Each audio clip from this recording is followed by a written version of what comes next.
യേശു കർത്താവിന്റെ വചനം, പരിശുദ്ധാത്മാവിനാൽ എഴുതപ്പെട്ട വചനം അതെനിക്ക് ജീവൻ തരും, അതിനെ രൂപാന്തരപ്പെടുത്തും. വചനത്താൽ ഞാൻ അനുഗ്രഹം പ്രാപിക്കും, വചനത്താൽ ഞാൻ അനുഗ്രഹം പ്രാപിക്കും, വചനത്താൽ ഞാൻ സമൃദ്ധിയായി അനുഗ്രഹം പ്രാപിക്കും. വേദപുസ്തകം താഴ്ത്തി വെക്കുക, കരങ്ങളെ തട്ടി. യേശുവേ നിൻ വചനം ജീവന്റെ നാദം, കേൾക്കുമ്പോഴെല്ലാം കത്തുന്നെന്നുള്ള പ്രിയനേ നിൻ ശബ്ദം ഉള്ളത്തിനിമ്പം, തുമ്പം അകറ്റുന്നത് മിന്നൽ പോൽ വേഗം. പ്രിയനേ നിൻ ശബ്ദം ഉള്ളത്തിനിമ്പം, തുമ്പം അകറ്റുന്നത് മിന്നൽ പോൽ വേഗം. എന്ത് എന്നൊരു ചോദ്യവുമായിട്ടാണ് നിങ്ങളുടെ മുമ്പിൽ ഞാൻ നിൽക്കുന്നത്. എന്താണ് ചോദ്യം? എന്തെന്ന് പറഞ്ഞാൽ എന്താണ്? ഒരു ചോദ്യമാണ്. ഹല്ലേലൂയ. ഒന്നാമത് ചോദ്യം ചോദിക്കാം, എന്ത് കിട്ടും? എന്ത് കിട്ടും അല്ലേ? ശിഷ്യന്മാരെ പത്രോസ് ചോദിച്ചു, ഞങ്ങൾ സകലവും വിട്ട് നിന്നെ അനുഗമിച്ചിരിക്കുന്നു, ഞങ്ങൾക്ക് എന്ത് കിട്ടും? അതൊരു ദ്രവ്യാഗ്രഹത്തിന്റെ ചോദ്യമല്ല. അത് നമ്മൾ ചോദിക്കേണ്ട, നിർബന്ധമായും ചോദിച്ചിരിക്കേണ്ട ഒരു ചോദ്യമാണ്. ഒരു ജോലിക്ക് അപേക്ഷ കൊടുക്കുന്നു, നമ്മൾ ആദ്യം നോക്കുന്നത് എന്താണ്? എന്ത് കിട്ടും അല്ലേ? ഗൾഫിലേക്ക് ജോലിക്ക് വിളിച്ചിരിക്കുകയാണ്, മാസം സാലറി 10,000 രൂപ. ഇവിടെ കിട്ടുന്നതോ, ഇവിടെ ജോലിയുണ്ട് 15,000 രൂപ. പോവോ? പോകത്തില്ല. കാരണം ഇവിടെ 15,000 ഉണ്ട്, ഗൾഫിൽ 10,000 പറയാ. പോവോ?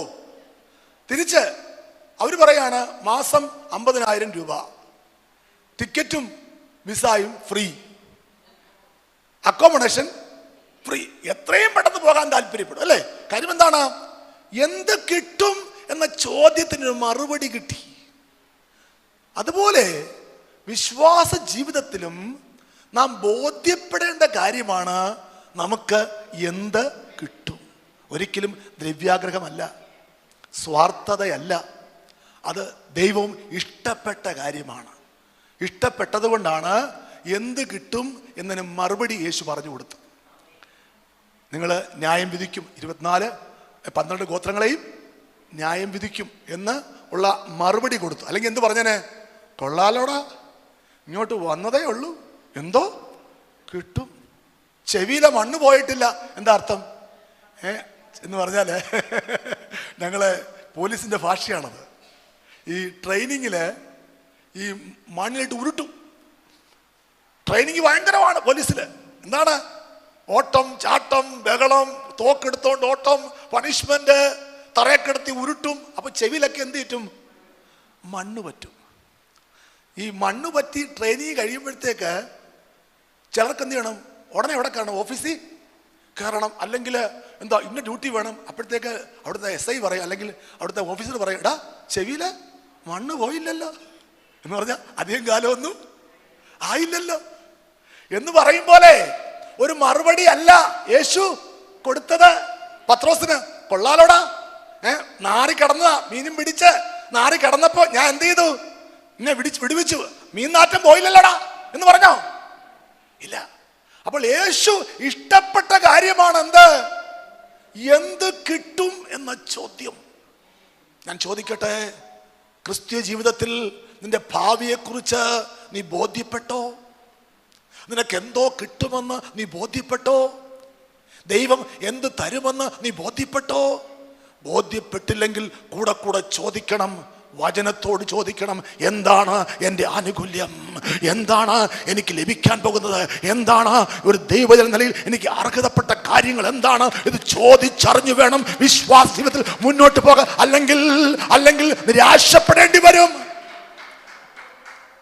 അല്ലെങ്കിൽ ഒരു ഭാരം വരും, നിരാശ വരും, വിഷാദം വരും. നല്ല വാഗ്ദത്തങ്ങളെ കുറിച്ച് അറിവുണ്ടെങ്കിൽ അത് ഒരു പ്രത്യാശയായി വെളിപ്പെടും. ദൈവം പറഞ്ഞിട്ടുണ്ട്, എൻ്റെ ദുഃഖം സന്തോഷമാകുമെന്ന്. ദൈവം അവൻ വാഗ്ദത്തങ്ങളിൽ വിശ്വസ്തനാണ്. മരണം വഴിമാറുമെന്ന്, കൊയ്ത്തിന് നിലങ്ങൾ വെളുത്തിരിക്കുന്നുവെന്ന്, എനിക്ക് വേണ്ടി ലോകത്തെ ജയിച്ച ഒരുവനുണ്ടെന്ന് അവൻ വാക്കു പറഞ്ഞു. ഒരു സ്വർഗം അവൻ ഒരുക്കിയിട്ടുണ്ട്, ഒരു സൗധം എനിക്ക് വേണ്ടി ഒരുക്കുന്നുണ്ട്. ഇവിടം ശാശ്വതമല്ല, നിത്യമായൊരു ജീവിതം എനിക്ക് ഒരുക്കും. അതെന്റെ പ്രത്യാശയാണ്. അതുകൊണ്ട് ധൈര്യത്തോടെ ധൈര്യത്തോടെ ധൈര്യത്തോടെ ഞാൻ മുന്നോട്ട് ചുവടുകൾ വയ്ക്കുകയാണ്. വായിക്കാം പുറപ്പാട് പുസ്തകം, ഉൽപ്പത്തി പുസ്തകം 15-ാം അധ്യായം 1 മുതൽ 6 വരെയുള്ള വാക്യങ്ങൾ. ഉൽപ്പത്തി പുസ്തകം 15-ാം അധ്യായം 1 മുതൽ 6 വരെയുള്ള വാക്യങ്ങൾ. അതിന്റെ ശേഷം അബ്രാമിന് ദർശനത്തിൽ യഹോവയുടെ അരുളപ്പാടുണ്ടായതെന്തെന്നാൽ, അബ്രാമേ ഭയപ്പെടേണ്ട, ഞാൻ നിന്റെ പരിചയവും അതിമഹത്തായ പ്രതിഫലവുമാകുന്നു. അബ്രഹാമേ ഭയപ്പെടേണ്ട, ഞാൻ നിന്റെ പരിചയമാണ്, അതിമഹത്തായ പ്രതിഫലമാണ്. അതിമഹത്തായ 7 കാര്യങ്ങൾ നാം പഠിച്ചു. ഓർമ്മയുണ്ടോ? ഇതൊക്കെ പ്രാർത്ഥനയിൽ ഉപയോഗിക്കണം കേട്ടോ. ഈ സഭ നിങ്ങളെ അനുഗ്രഹിച്ചത് ഒരാലയം തന്നല്ല, മെമ്പർഷിപ്പ് തന്നല്ല. ഈ സഭ നിങ്ങളെ അനുഗ്രഹിച്ചത് പ്രാർത്ഥിക്കാനുള്ള പോയിന്റുകളും വിശ്വാസ വാക്കുകളും തന്നാണ്. അതാണ് സത്യസഭയുടെ ആനുകൂല്യം. ഒരാമേൻ പറഞ്ഞാട്ട്. അതിമഹത്തായ പ്രതിഫലങ്ങൾ എന്തൊക്കെയാണ്? 1, അതിമഹത്തായ പ്രതിഫലം. 2, അതിമഹത്തായ അന്ത്യസ്ഥിതി. എന്തൊരു സ്ഥിതിയാണ് എന്ന് പറഞ്ഞാൽ നിന്റെ അന്ത്യം നല്ലതായിരിക്കും. ചീഞ്ഞളിഞ്ഞു പോകത്തില്ല, മുങ്ങിച്ചാവത്തില്ല, ട്രെയിനടി പെടത്തില്ല. നല്ല വാർദ്ധക്യത്തിൽ നീ കർത്താവിന്റെ സന്നിധിയിൽ ചേർക്കപ്പെടും. ഓർമ്മയോടെ, നന്മയോടെ, ദീർഘായുസ്സോടെ തൃപ്തി വന്ന്. അപ്പൊ അതിമഹത്തായ അന്ത്യസ്ഥിതി, ആർക്കും ഭാരമാകാതെ. കിടക്കുന്ന കണ്ടില്ലേ പെണ്ണുമ്പിള്ള, ഒടിഞ്ഞു പോയി കിടക്കുക എന്ന് പറയാതെ അതെല്ലാം കർത്താവ് ഒരുക്കും. ഈ അമ്മ അല്പം കൂടെ ഇരുന്നിരുന്നുവെങ്കിൽ അല്പം കൂടെ നന്മ കിട്ടുമായിരുന്നു എന്ന് പറയത്തക്കവണ്ണം. പിന്നെന്താണ്? അതിമഹത്തായ നഗരം. ഇപ്പൊ രമേ പറഞ്ഞാട്ട് സ്വർഗം ഒരുക്കുന്നുണ്ട്. അതിമഹത്തായ 12 അടിസ്ഥാനമുള്ള പട്ടണം ഒരുക്കുന്നുണ്ട് കർത്താവ്. പിന്നെന്താണ്? അതിമഹത്തായ വാഗ്ദത്തങ്ങൾ. 2600-ൽ പരം വാഗ്ദത്തങ്ങൾ. ഞാൻ കഴിഞ്ഞ ആഴ്ച എന്നെ മർമ്മം പറഞ്ഞു. വാഗ്ദത്തം നൽകുമ്പോൾ നാം ദൈവമക്കളാണ്, മുൻമാറ്റക്കാരാണ്. എന്നാൽ ചില പ്രത്യേക സാഹചര്യങ്ങളിൽ നാം പിന്മാറിപ്പോയി, പിന്മാറ്റം വന്നു. എന്ന് പറഞ്ഞാൽ മുഴുവനായിട്ട് പോയെന്നല്ല, ആലയം വിട്ടുപോയി. ചിലപ്പോൾ ചതിക്കപ്പെട്ടായിരിക്കും, ആൾക്കാർ പിടിച്ചോണ്ട് പോയി കാണും. അയ്യോ അവിടെ പോലെ, ഇവിടെ വാ, ഇവിടെ, അയ്യോ ഇവിടുന്ന് തള്ളിയത് അവിടെ ഇരിക്കുന്നത്, ഇവിടുന്ന് ഒഴിച്ചു വിട്ടത് അവിടെ ഇരിക്കുന്നത്, അവിടെ ഇങ്ങോട്ട് വാ, പിടിച്ചോണ്ട് പോയി കാണും. ഞാൻ പറഞ്ഞത്, അപ്പോൾ പല വിധത്തിൽ ചതിക്കപ്പെട്ട നിലവാരങ്ങളുണ്ട്. Hallelujah, hallelujah. നോക്കൂ, മടങ്ങി വരിക. ദൈവത്തിന്റെ പ്രവൃത്തി എവിടെ ഉണ്ട്? സത്യാലയത്തിലുണ്ട്. സത്യാലയത്തിൽ ജീവനുണ്ട്, അത്ഭുത ക്രിയകളുണ്ട്, അത്ഭുത മാന്ത്രിയുടെ ദൈവപ്രവൃത്തിയുണ്ട്. സത്യാലയത്തിൽ നല്ല പ്രാർത്ഥനകളുണ്ട്, സത്യാലയത്തിൽ വിശ്വാസ വാക്കുകളുണ്ട്, അതിമഹത്തായ വാഗ്ദത്തങ്ങളുണ്ട്. അവൻ വാഗ്ദത്തങ്ങളിൽ വിശ്വസ്തനാണ്. ഞാൻ പറഞ്ഞത്, വാഗ്ദത്തം നൽകിയപ്പോൾ നാം മുൻമാറ്റക്കാരായിരുന്നു. എന്നാൽ ചില പ്രത്യേക സാഹചര്യത്തിൽ പിന്മാറ്റമുണ്ടായി. ചിലപ്പോൾ പ്രാർത്ഥനയിൽ വന്ന കുറവായിരിക്കാം, ചിലപ്പോൾ വിശ്വാസത്തിൽ വന്ന കുറവായിരിക്കാം. നമ്മൾ എന്ത് ചെയ്തു? അതി പുറകോട്ട് പിന്മാറിപ്പോയി. പക്ഷേ ദൈവം മാറിയില്ല.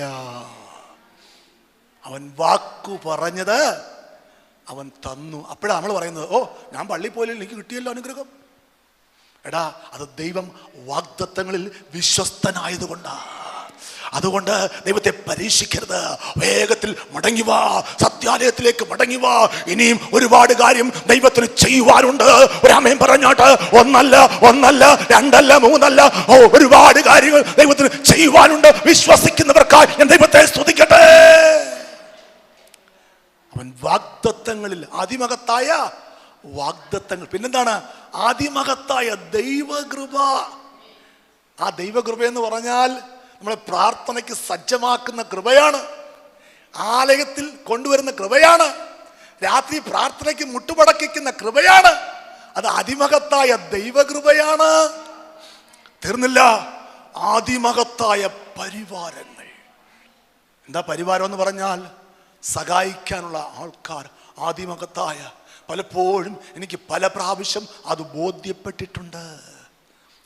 ഒരു ബന്ധവുമില്ലാത്തവൻ തെക്കോട്ടും വടക്കോട്ടും ഓടുന്നു സഹായിക്കാൻ വേണ്ടി. കാര്യം എന്താണ്? ദൈവം ഒരുക്കിയ അതിമഹത്തായ പരിവാരം. പല പല സന്ദർഭങ്ങൾ എനിക്കുണ്ടായിട്ടുണ്ട്. ചില ആവശ്യങ്ങളായിട്ട് പോകുമ്പോഴത്തേക്ക് ഞാൻ എങ്ങോട്ട് നോക്കുന്നതെന്നറിയാമോ? ഏറ്റവും ഉയർന്ന ഉദ്യോഗസ്ഥൻ ആരും അവിടെ പോകത്തുള്ളൂ, ഞാൻ താഴെ പോകത്തില്ല. ഏറ്റവും ഉയർന്ന ഉദ്യോഗസ്ഥൻ അത് നമ്മുടെ ഒരു പോലീസിൻ്റെ ഒരു പ്രത്യേകതയാണ്. പോലീസ് ഓഫീസർ ആണെങ്കിൽ എപ്പോഴും എവിടെ പോകും? ഏറ്റവും ഉയർന്ന ഉദ്യോഗസ്ഥൻ്റെ അടുത്ത് പോകത്തുള്ളൂ. കാര്യം എന്നറിയാം, അവിടെ അവനറിയാം അതെങ്ങനെയാണ് കാര്യം. അത് ലോകപരമായ കാര്യമാണ്. പക്ഷേ എന്നെ സഹായിച്ചത് ഉയർന്ന ഉദ്യോഗസ്ഥരല്ല, പിയൂൺ പിയൂൺ പിയൂൺ. അതാണ് അതിമഹത്തായ പരിവാരം. ഒരു ഓഫീസറുമായിട്ട് ഒരു കാര്യത്തിന് ഞാൻ പോവുകയാണ്. പെട്ടെന്ന് പിന്നിൽ നിന്ന് ഒരു പിയൂൺ ആ ഓഫീസറെ പുറകോട്ട് പിടിച്ചോണ്ട് പോയി. ഓഫീസർ വലിയ ജാടയായിട്ട് വരും എൻ്റെ കൂടെ. വലിയ ജാട കാണാൻ വയ്യ, കേൾക്കാൻ വയ്യ, നടക്കുന്നതൊക്കെ ഭയങ്കര. ഇവിടെ കാറിലേ പോകത്തുള്ളൂ. അപ്പോൾ ഈ പിയൂൺ എന്ത് ചെയ്യുന്നറിയാമോ? കോളറി പിടിച്ചോണ്ട് ഒറ്റ പോക്ക് ബാക്കിലോട്ട്. മുമ്പേ പോയ ഓഫീസറല്ല തിരിച്ചു വന്നത്. അദ്ദേഹം നോക്കിയപ്പം എന്നെ അദ്ദേഹം ആരായി കാണുന്നു? ഓഫീസറായി കാണുക. പിന്നെ എന്നെ താങ്ങുക. കാര്യം എന്താണ്? ആ പിയൂൺ പറഞ്ഞു കൊടുത്തു, അതൊരു സാധാരണക്കാരനല്ല, സൂക്ഷിച്ചു വേണം അദ്ദേഹമായിട്ട്. അദ്ദേഹം വളരെ പരമാർത്ഥമായിട്ട് ഇടപെടും, പക്ഷേ സൂക്ഷിച്ചു വേണം അദ്ദേഹമായിട്ട് ഇടപെടാൻ. കാര്യം എന്താണ്? ദൈവം ഒരുക്കിയ പരിവാരം. ഒരാമേൻ പറഞ്ഞാട്ട്. എൻ്റെ കഴിവൊന്നുമല്ല. ഞാൻ ചോദിക്കട്ടെ, ഞാൻ പോകുമ്പം ആ പിയൂൺ അവിടെ കാണണമെന്നുണ്ടോ? ഞാൻ പോയപ്പോൾ അയാൾക്ക് ലീവായിരുന്നു. ഇപ്പം നടക്കുമോ? എനിക്ക് പരിചയമുള്ള പിയൂണാന്ന് വെച്ചോ. ഞാൻ പോയപ്പോൾ അയാൾ ലീവില്ല. നടക്കുമോ? നോക്കുക, ഞാൻ ചെന്ന സമയത്ത് തന്നെ ആ പിയൂൺ അവിടെ ഉണ്ട്. ഞാനും ആ ഓഫീസറുമായിട്ട് നടന്നു പോകുന്നത് ആര് കാണുന്നു? പിയൂൺ എന്തെല്ലാം പണിയുണ്ട്. പിയൂണ് പേപ്പറും കൊണ്ട് ഓഫീസിനകത്ത് കയറിക്കൂടെ? ആ സമയത്ത് ദൈവം അവിടെ നിർത്തി അവന്റെ കണ്ണുകൊണ്ട് അങ്ങോട്ട് നോക്കിച്ചു. ഇതൊക്കെ ദൈവമൊരുക്കിയ പരിവാരങ്ങളാണ്. അതുകൊണ്ട് നിങ്ങൾ ആരും ഒന്നും ഭാരപ്പെടരുത്. എനിക്കാരാ കർത്താവേ, എനിക്ക് ആവശ്യമുണ്ട്, ഈ ആവശ്യമുണ്ട്, എനിക്കാരാ? നിനക്കേ ആളുള്ളൂ. നിന്റെ ദൈവം എന്നും ഭരണത്തിലാ. നിന്റെ ദൈവം ആക്യുറേറ്റാ. അവൻ ഉറക്കം തൂങ്ങുന്നവനല്ല, മയങ്ങുന്നവനല്ല. ഇസ്രായേലിന്റെ പരിപാലകൻ മയങ്ങുകയില്ല. ഉറതക്ക സമയത്ത് നിന്നെ സഹായിപ്പാൻ ദൈവം ഒരുക്കിയ പരിവാരങ്ങളുണ്ട്. അവർ വരുന്നുണ്ട് വരുന്നുണ്ട് വരുന്നുണ്ട്. ഇതൊക്കെ പറയുന്നത് എന്തിനാ?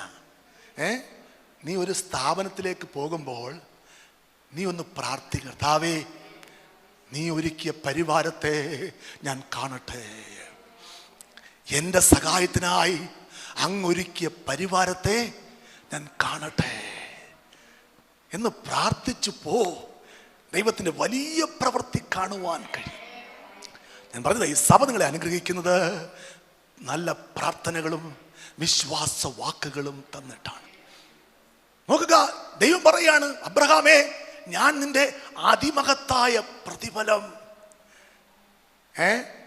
75-ാമത്തെ വയസ്സിൽ പറഞ്ഞു, നിനക്ക് ആകാശത്തിലെ നക്ഷത്രങ്ങളെ പോലെ എന്തുണ്ടാകും? സന്തതി. ഇതുവരെ ഒന്നും സംഭവിച്ചില്ല. അവനൊരു കൂടാരത്തിനകത്തിരുന്ന് നിരാശപ്പെടുകയാണ്. ആര്? വാഗ്ദത്തം കിട്ടിയ അബ്രഹാം. ഉൽപ്പത്തി പുസ്തകം 15-ാം അധ്യായം പല പ്രാവശ്യം വീട്ടിൽ പോയി വായിക്കണം. അവൻ വീട്ടിനകത്തിരുന്ന്, കൂടാരത്തിനകത്തിരുന്ന് മുകളിലേക്ക് നോക്കി, പഴയ ആ മൃഗത്തിൻ്റെ തോല് കൊണ്ടുണ്ടാക്കിയ ക്യാൻവാസിലേക്ക് നോക്കി പറയുകയാണ്, എൻ്റെ അവകാശി ദമേശേക്കുകാരനായ എലയാസറാണല്ലോ, എനിക്കൊരു മകനില്ലല്ലോ. ദൈവം എന്തെന്നറിയാമോ? അവനെ വലിച്ചു പുറത്തിട്ടു. നിങ്ങൾ ആ വാക്യം ഒന്ന് വായിച്ചേ, ആ ഭാഗം ഒന്ന് വായിച്ചേ. അടുത്ത വാക്യം വായിച്ചേ. അതിന് അബ്രാം, കർത്താവായ യഹോവേ, നീ എനിക്ക് എന്തു തരും? ഞാൻ മക്കളില്ലാത്തവനായി നടക്കുന്നുവല്ലോ. എന്റെ അവകാശി ദമേശേക്കുകാരനായ എലിയേസർ അത്രേ എന്ന് പറഞ്ഞു. നീ എനിക്ക് സന്തതിയെ തന്നിട്ടില്ല. എന്റെ വീട്ടിൽ ജനിച്ച ദാസൻ എന്റെ അവകാശിയാകുന്നെന്ന് അബ്രാം പറഞ്ഞു. അവൻ നിന്റെ അവകാശിയാകയില്ല, നിന്റെ ഉദരത്തിൽ നിന്ന് പുറപ്പെടുന്നവൻ തന്നെ നിന്റെ അവകാശിയാകും എന്ന് അവൻ യഹോവയുടെ അരുളപ്പാടുണ്ടായി. നീ പറഞ്ഞതുപോലെ അല്ല അബ്രഹാമേ. ഉദരത്തിൽ നിന്ന് പുറപ്പെടുന്നത് തന്നെ നിന്റെ അവകാശിയാകും. അടുത്ത വാക്യം രസം കേട്ടോ, അടുത്ത വാക്യം വായിച്ചേ. പിന്നെ അവനെ പുറത്തു കൊണ്ടുവന്നു, നീ ആകാശത്തേക്ക് നോക്കുക. പിന്നെ അവനെ ആരെ ദൈവം അബ്രഹാമിനെ പുറത്തു കൊണ്ടുവന്നു. എന്തിന്റെ പുറത്ത്? നിരാശയുടെ കൂടാരത്തിന്റെ പുറത്ത്, ആവലാതിയുടെ കൂടാരത്തിന്റെ പുറത്ത്, പ്രതികൂലത്തിന്റെ തടസ്സങ്ങളുടെ കൂടാരത്തിന് പുറത്താരെ കൊണ്ടുവന്നു? അബ്രഹാമിനെ കൊണ്ടുവന്ന് പറഞ്ഞു, മോളോട് നോക്കടാ, ആകാശത്തേക്ക് നോക്ക്. വായിച്ചേ. നക്ഷത്രങ്ങളെ എണ്ണുവാൻ കഴിയുമെങ്കിൽ എണ്ണുക എന്ന് പറഞ്ഞു കൽപ്പിച്ചു. ഞാൻ ചോദിക്കട്ടെ, ഈ സമയം ഏതാണ്? പകലാണോ രാത്രിയാണോ?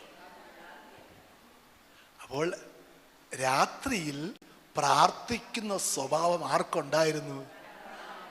സത്യമാണോ ഞാൻ പറയുന്നത്? പകൽ നക്ഷത്രം കാണാൻ നോക്കൂ. അപ്പൊ രാത്രിയില് ദൈവവുമായി ബന്ധപ്പെടുന്നൊരു സ്വഭാവം ആർക്കുണ്ടായിരുന്നു? അബ്രഹാമിനുണ്ടായിരുന്നു. എന്നെ കേൾക്കുന്ന സഹോദര സഹോദരി, രാത്രിയിൽ നിന്റെ കൂടാരത്തിനകത്തിരുന്ന് ദൈവത്തോട് വ്യാകുലപ്പെടുന്നുണ്ടോ? ദൈവത്തോട് പരാതി, മനുഷ്യരോടല്ല, പ്രസ്ഥാനത്തോടല്ല, പാസ്റ്ററോടല്ല, ദൈവത്തോട് പരാതിപ്പെടുന്നുണ്ടോ? അത് നല്ല സ്വഭാവമാണ്. അത് കാണുന്ന കർത്താവ് നിന്നെ പുറത്തിടും. പുറത്തിട്ടിട്ട് പറയും, മുകളിലേക്ക് നോക്ക്, നക്ഷത്രങ്ങളെ എണ്ണാൻ കഴിയുമെങ്കിൽ എണ്ണ.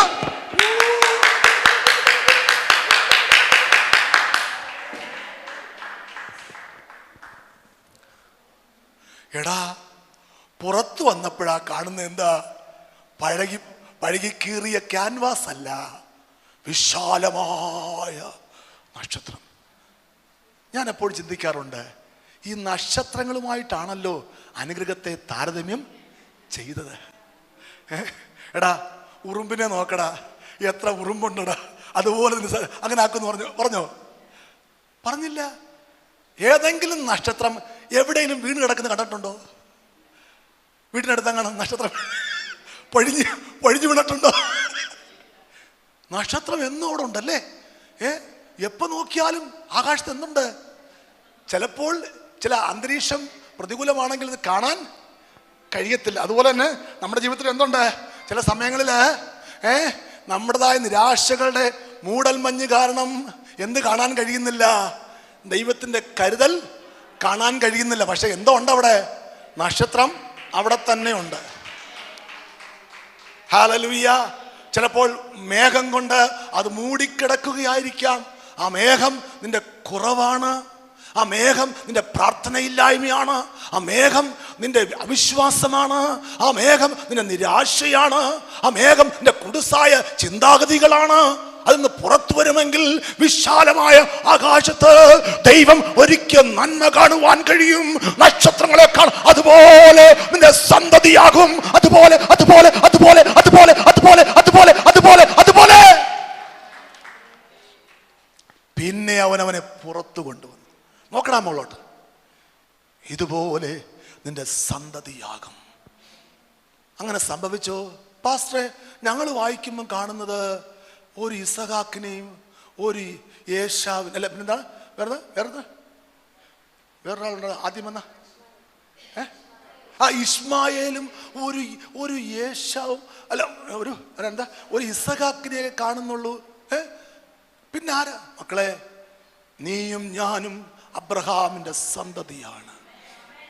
വിശ്വാസിയാണെങ്കിൽ, നീ യഥാർത്ഥ വിശ്വാസിയാണെങ്കിൽ നീ അബ്രഹാമിന്റെ സന്തതിയാണ്. നിനക്കൊരു പിതാവ് ലോകത്തിലുണ്ട്, സ്വർഗത്തിലെ പിതാവല്ല, അത് വിശ്വാസികളുടെ പിതാവാകുന്ന അബ്രഹാമാണ്. അബ്രഹാം നിനക്ക് പിതാവെങ്കിൽ നീ അബ്രഹാമിന്റെ സന്തതി അത്രേ. അബ്രഹാമിൽ വ്യാപരിച്ച അനുഗ്രഹങ്ങൾ നിന്നിലും വ്യാപരിക്കുകയാണ്, പകരുകയാണ്. പകർച്ചവ്യാധി പോലെ അബ്രഹാമിൽ വ്യാപരിച്ച നന്മകളും കൊയ്ത്തുകളും അനുഗ്രഹങ്ങളിലേക്ക് പകരുകയാണ്, പകർന്നു പിടിക്കുകയാണ്, പടർന്നു പിടിക്കുകയാണ്. വിശ്വസിക്കുന്നവർക്കായി ഞാൻ ദൈവത്തെ സ്തുതിക്കട്ടെ. ഹല്ലേലൂയ. ദൈവം പറഞ്ഞ അതിൻ്റെ അതിമുഖത്തായ പ്രതിഫലം. അവൻ ചോദിക്കുകയാണ്, എനിക്ക് എന്ത് കിട്ടും? നിനക്ക് ആകാശത്തിലെ നക്ഷത്രങ്ങളെ പോലെ സന്തതിയെ കിട്ടും. നോക്കുക, ഇന്ന് 3 മതസ്ഥരുടെ പിതാവാണ് ആര്? അബ്രഹാം. യഹൂദ മതം, മുസ്ലിം, ക്രിസ്ത്യൻ 3 പേരും അബ്രഹാമിനെ ആരായിട്ട് കാണുന്നത്? എത്ര സന്തതികളാണ് അബ്രഹാമിനുള്ളത്?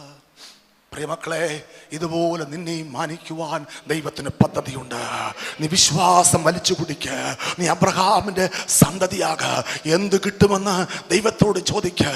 ഞാൻ നിന്നെ പിൻപറ്റുന്ന കർത്താവേ, ആലയം മുടക്കുന്നില്ല, കർത്താവിൻ്റെ മേശ മുടക്കുന്നു. നീ എനിക്ക് എന്താണ് തരാൻ പോകുന്നത്? നിന്റെ വചനത്തിലെ ആനുകൂല്യം എന്താണ്? എൻ്റെ ദുഃഖം നീ സന്തോഷമാക്കാൻ പോകുകയാണ്. ഞാൻ വിശ്വസിക്കുന്നു. എൻ്റെ ഹൃദയം പിടച്ച് വികസിക്കാൻ പോകുകയാണ്. ഞാൻ പച്ച പിടിക്കാൻ പോകുകയാണ്. ഞാൻ പുട്ടിവെക്കുകയാണ്. ഞാൻ പന പോലെ തഴയ്ക്കുക. യേശുവിന്റെ അധികാരമുള്ള നാമത്തിൽ വിശ്വസിക്കുന്നവർക്കായി ഞാൻ ദൈവത്തെ സ്തുതിക്കട്ടെ.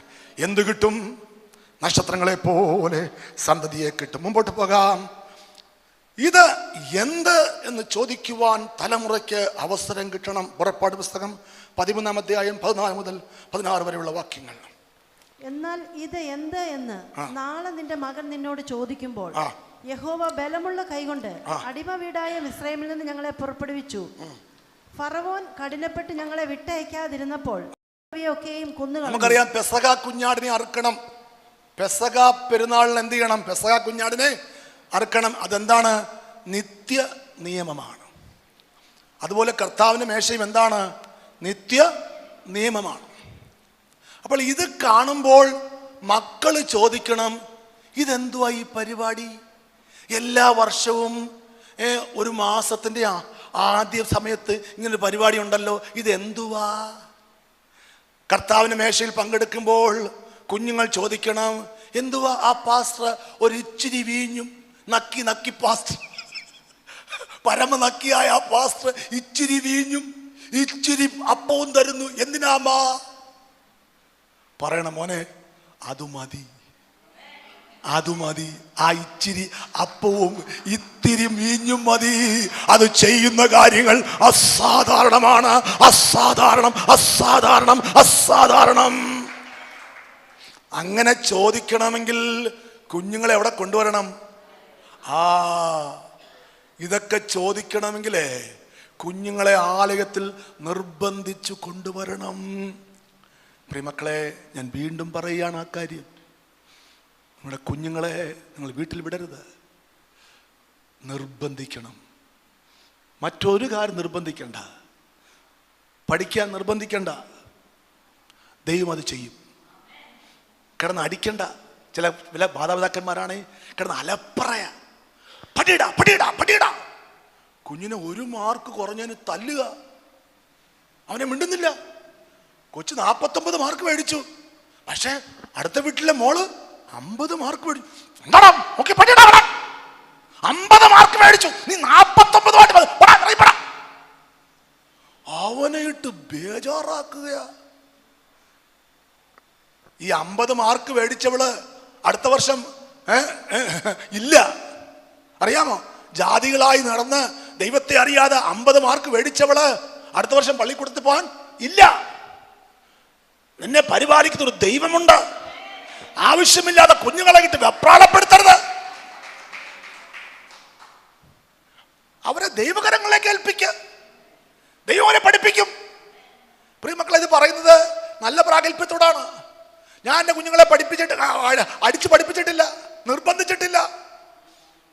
ദൈവകരങ്ങളിലേക്ക് ഏൽപ്പിച്ചു. കൃപയാൽ അവരുടെ ഭാവി ധന്യമായി. ഒരാമേൻ പറഞ്ഞാട്ടെ. ഞാൻ പറഞ്ഞത്, ആവശ്യമില്ലാതെ കിടന്ന് അടിച്ച് ബഹളം ഉണ്ടാക്കുന്നതല്ല കാര്യം. ആലയത്തിൽ നിർബന്ധിച്ച് അവരെ കൊണ്ടുവരണം. അടയ്ക്കയാണെങ്കിൽ എവിടെ വെക്കാം? മടി വെക്കാം. അടയ്ക്കാമരമാണെങ്കിൽ മടി വെക്കാൻ ഒക്കത്തില്ല. നിന്റെ മകൻ അടയ്ക്കയാ, മടി വെക്കാം. ഇപ്പോൾ മടിയിൽ വെക്കാൻ ഒക്കുന്ന നിലവാരങ്ങളാണ്. നീ ഒന്ന് നിർബന്ധിച്ചാൽ മതി. നീ നിർബന്ധിക്കാറില്ല. ആരോടോ? ദൈവത്തിൻ്റെ ആത്മാവ് സംസാരിക്കുകയാണ്. നീ നിർബന്ധിച്ചാൽ നാളെ അവർ നിർബന്ധിച്ച് നിന്നെ വീട്ടിലിരുത്തും. അല്ലേ പറയും ഇറങ്ങിപ്പോ പെണ്ണുമ്പളെ, പോയി ജോലി ചെയ്യും പെണ്ണുമ്പളെ. 60-ാമത്തെ 80-ാമത്തെ പറയും വല്ല ജോലി പോയെടുക്കും നമ്മളെ, അല്ലെങ്കിൽ പോയി അവിടെ കാണാൻ പോയി കിടക്ക്. നീ ഇപ്പം നിർബന്ധിച്ചാൽ നാളെ അവർ നിർബന്ധിച്ച് നിന്നെ അനുഗ്രഹിക്കും, നിന്നെ ചേർത്തുകൊള്ളും. കാരണം നിർബന്ധിച്ച് ആലയത്തിൽ കൊണ്ടുവന്നാൽ മക്കൾക്ക് ദൈവപ്രവൃത്തി കിട്ടും, ദൈവസഹായം കിട്ടും, ദൈവ സാന്നിധ്യം. ഞാൻ ആരോടോ ദൈവത്തിൻ്റെ ആത്മാവ് സംസാരിക്കുകയാണ്. അല്പം വില കൊടുക്ക്, അല്പം വില കൊടുക്ക്. കുത്തി പ്രസംഗിക്കുകയല്ല, ഞാൻ നിങ്ങളുടെ അനുഗ്രഹത്തിന് പറയുകയാണ്. ഞാൻ പലപ്പോഴും ഞായറാഴ്ചത്തെ മീറ്റിങ്ങിന് വേണ്ടി വിളിക്കുമ്പോൾ പറയാറുണ്ട്, മോളെ കൂടെ കൊണ്ടുവരണേ പാസ്റ്ററെ, ഞങ്ങൾ പറയുന്നുണ്ട് പാസ്റ്ററെ, കേൾക്കുന്നില്ല, മോനെ കൂടെ കൊണ്ടുവരണേ പാസ്റ്ററെ. അവൻ വരത്തില്ല പാസ്റ്ററെ. ഇല്ല മക്കളെ, നിർബന്ധിക്കണം, ചില കാര്യങ്ങൾ പറഞ്ഞു കൊടുക്കണം. ഈ ദൈവത്തെ സേവിച്ചാൽ ഒരു കാലത്തും ലജ്ജിക്കേണ്ടി വരത്തില്ല. ലോകം ചതിക്കും, ലോകം വഞ്ചിക്കും. എത്രയോ വലിയ വിദ്യാഭ്യാസമുള്ള മക്കളെയാണ് ലോകം വിഴുങ്ങിക്കളഞ്ഞത്, മൊബൈൽ വിഴുങ്ങിക്കളഞ്ഞത്, പ്രേമം വിഴുങ്ങിക്കളഞ്ഞത്, കഞ്ചാവും മയക്കുമരുന്നുകളും വിഴുങ്ങിക്കളഞ്ഞത്. അത് അനുവദിക്കാതെ ദൈവം നിന്റെ തലമുറയെ പണിയട്ടെ, പണിയട്ടെ, പണിയട്ടെ, പണിയട്ടെ, പണിയട്ടെ, പണിയട്ടെ, പണിയട്ടെ, പണിയട്ടെ, പണിയട്ടെ. നിർബന്ധിച്ച് ആലയത്തിൽ കുഞ്ഞുങ്ങളെ കൊണ്ടുവരണം. അവർ കാണട്ടെ കർത്താവിൻ്റെ മേശ, അവർ കാണട്ടെ, അവർ ചോദിക്കട്ടെ ഇത് എന്ത്. അവർക്ക് മറുപടി കൊടുക്കാൻ കഴിയട്ടെ. അടിമത്തം, പാപത്തിൻ്റെ അടിമത്തം തകർന്നതിൻ്റെ ഓർമ്മ. എന്താണ് കർത്താവിൻ്റെ മേശ? പാപത്തിൻ്റെ അടിമത്തം തകർന്നതിൻ്റെ ഓർമ്മ. പറഞ്ഞാട്ടെ, പാപത്തിൻ്റെ അടിമത്തം തകർന്നതിൻ്റെ ഓർമ്മ. അത് കൂടെ കൂടെ പുതുക്കണം മക്കളെ. ഒരിക്കൽ പോരാ, എല്ലാ ഞായറാഴ്ചയും അത് പുതുക്കിക്കൊണ്ടിരിക്കും. അതുകൊണ്ടാണ് എല്ലാ ഞായറാഴ്ചയും ഈ അല്പം വീഞ്ഞും അല്പം അപ്പവും വിശ്വസിക്കുന്നവർക്കായി ഞാൻ ദൈവത്തെ സ്തുതിക്കട്ടെ. ചേർന്ന് വേറൊരു വാക്യം വായിക്കാം. 78-ാം സങ്കീർത്തനം 3 മുതൽ 8 വരെയുള്ള വാക്കുകൾ വായിച്ചാട്ടെ. 78 3 മുതൽ 8 വരെ. നാം അവയെ കേട്ടറിഞ്ഞിരിക്കുന്നു, നമ്മുടെ പിതാക്കന്മാർ നമ്മോട് പറഞ്ഞിരിക്കുന്നു. നാം അവരുടെ മക്കളോട് അവയെ മറച്ചു വെക്കാതെ വരുവാനുള്ള തലമുറയോട് യഹോവയുടെ സ്തുതിയും ബലവും അവൻ ചെയ്ത അത്ഭുത പ്രവൃത്തികളും വിവരിച്ചു പറയും. അവൻ യാക്കോബിൽ ഒരു സാക്ഷ്യം സ്ഥാപിച്ചു, ഇസ്രായേലിൽ ഒരു ന്യായപ്രമാണം നിയമിച്ചു. നമ്മുടെ പിതാക്കന്മാരോട് അവയെ തങ്ങളുടെ മക്കളെ അറിയിപ്പാൻ കൽപ്പിച്ചു. കേട്ടോ, ദൈവം ചെയ്ത കാര്യങ്ങള് ഞാൻ വാക്യം പറയാം. 78-ാം സങ്കീർത്തനം അല്ലേ, 78-ന്റെ 3 മുതൽ 78-ന്റെ 3 മുതൽ 8 വരെയുള്ള വാക്യം പറഞ്ഞു. അവിടെ പറയുന്നു, ഒരു പിതാവിൻ്റെ ഒരു മാതാവിൻ്റെ ഉത്തരവാദിത്വമാണ് ദൈവത്തിൻ്റെ പ്രവൃത്തി തലമുറയോട് വിവരിക്കണം.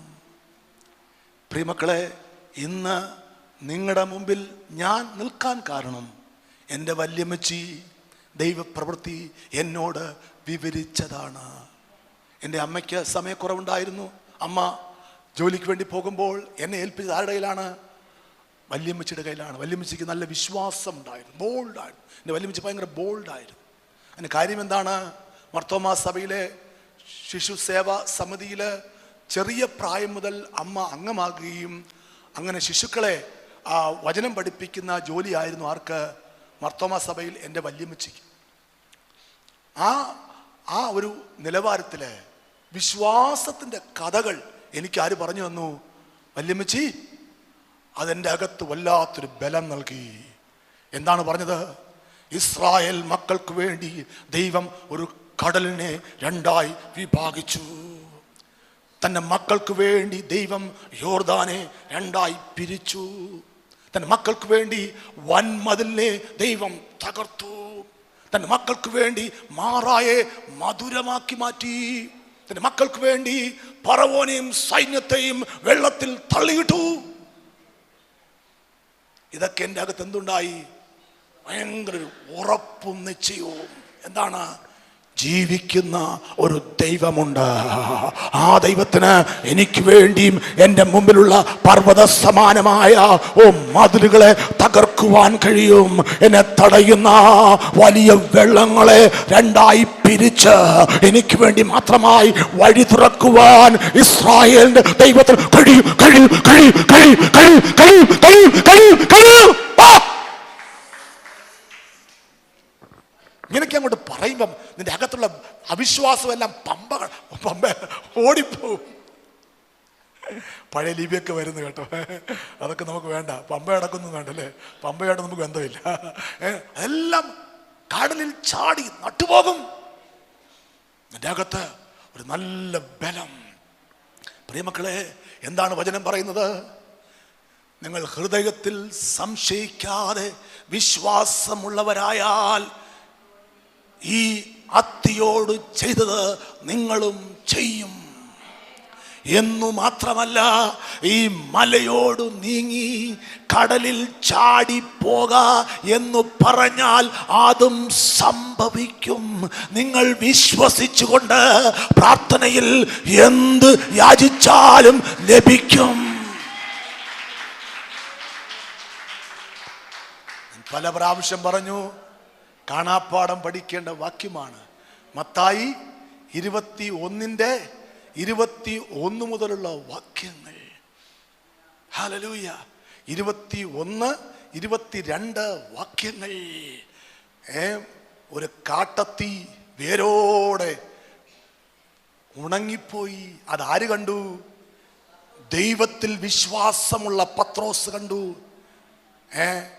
യൂദാച്ചനോ തോമാച്ചനോ കണ്ടിരുന്നെങ്കിൽ ഗവനിക്കത്തില്ലോ. അത് വല്ല നടന്ന ആർക്കാണ്, അതങ്ങനെ കാണും, പണ്ടേ ഉണങ്ങി നിന്നാലായിരിക്കും എന്താണ്. പക്ഷേ പത്രോസിനകത്ത് അന്ന് ഉറക്കം വന്നില്ല. അവനറിയാം, എൻ്റെ ഗുരു പറഞ്ഞെങ്കിൽ നാളെ അതവിടെ കാണത്തില്ല. വിശ്വസിക്കുന്നവർക്കായി ഞാൻ ദൈവത്തെ സ്തുതിക്കട്ടെ. നിന്റെ ഗുരു യേശു അത്രേ. അവൻ പറഞ്ഞെങ്കിൽ നിന്റെ രോഗം നാളെ അവിടെ കാണത്തില്ല, നിന്റെ കടഭാരം നാളെ അവിടെ കാണത്തില്ല, നിന്റെ പ്രശ്നം നാളെ അവിടെ കാണത്തില്ല, നിന്റെ ശത്രു നാളെ അവിടെ കാണത്തില്ല.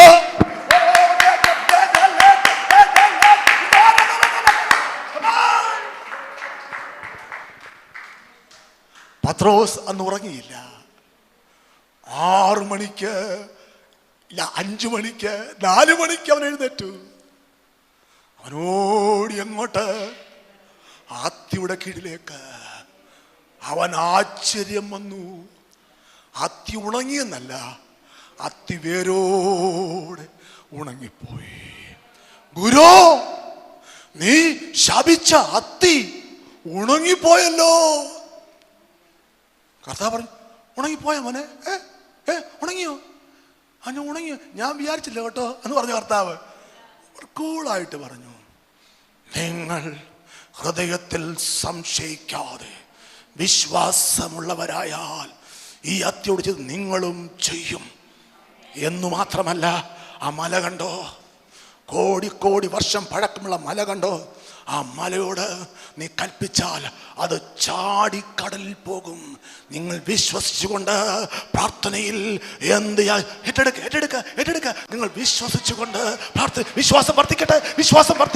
നിങ്ങൾ വിശ്വസിച്ചുകൊണ്ട് പ്രാർത്ഥനയിൽ എന്ത് യാചിച്ചാലും. പ്രിയമുള്ളവരെ, നിങ്ങൾ വിലയുള്ളവരാകുന്നതേ നിങ്ങളുടെ മുഖത്ത് കുറച്ച് വെളുപ്പുണ്ടാകുമ്പോഴല്ല. നിങ്ങൾ വിലയുള്ളവരാകുന്നത് നിങ്ങളുടെ കൺപീലി ഇങ്ങനെ വളഞ്ഞിരിക്കുമ്പോഴല്ല, നിങ്ങളുടെ ചുണ്ട് ചുവന്നിരിക്കുമ്പോഴല്ല. നിങ്ങൾ വിലയുള്ളവരാകുന്നത് നിങ്ങളുടെ അകത്ത് ദൈവവിശ്വാസം ബലപ്പെടുമ്പോഴാണ്. നിങ്ങൾ സൗന്ദര്യമുള്ളവരാകുന്നത് നിങ്ങളുടെ അകത്ത് ദൈവത്തിലുള്ള ആഴമായ വിശ്വാസം പ്രബലപ്പെടുമ്പോഴാണ്, ബലപ്പെടുമ്പോഴാണ്. ദൈവത്തിന് ആവശ്യം വിലയുള്ളവരെയാണ്. ഒരാമേൻ പറഞ്ഞാട്ടെ. വരുവാനുള്ള തലമുറ, ജനിപ്പാനിരിക്കുന്ന മക്കൾ തന്നെ അവയെ ഗ്രഹിച്ച് എഴുന്നേറ്റ് തങ്ങളുടെ മക്കളോടറിയിക്കും.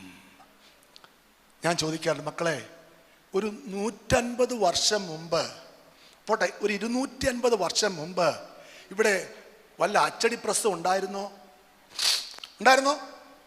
ഇല്ല. ഉണ്ടോ? ഇല്ല. ശരിയായ രീതിയിൽ ലിപികൾ അത് നന്നായിട്ടൊന്ന് ഒരുക്കപ്പെട്ടിട്ടുണ്ടായിരുന്നോ? ഇല്ല. 250 വർഷങ്ങൾക്ക് മുമ്പ് നന്നായിട്ടൊരു കാര്യം പ്രസന്റ് ചെയ്യാനുള്ള ഒരു സംവിധാനവും ഉണ്ടായിരുന്നില്ല.